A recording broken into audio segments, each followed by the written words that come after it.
If you're getting your driver's license in Missouri, the process depends on whether you're a new resident or applying for your first license. Let's go step by step.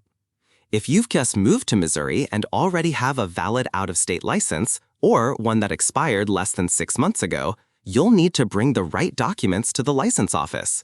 These include proof of identity, proof of lawful status, your social security number, and proof of your Missouri address. If you're applying for a real ID license, you'll need 2 documents that show your Missouri address. If this is your very first license in Missouri, you'll need the same set of documents: proof of who you are, proof of lawful status, your social security number, and proof of residency. On top of that, you'll need a driver examination record from the Missouri State Highway Patrol. This record shows that you passed the written, vision, and driving tests. Without it, you can't get your license. Once you've gathered everything, visit a license office to submit your documents, pay the fee, and take your photo. After that, you'll be issued your Missouri driver's license. The key is to prepare your documents ahead of time so your visit goes smoothly. If your name has changed, make sure to bring legal proof of that as well, such as a marriage certificate or court order.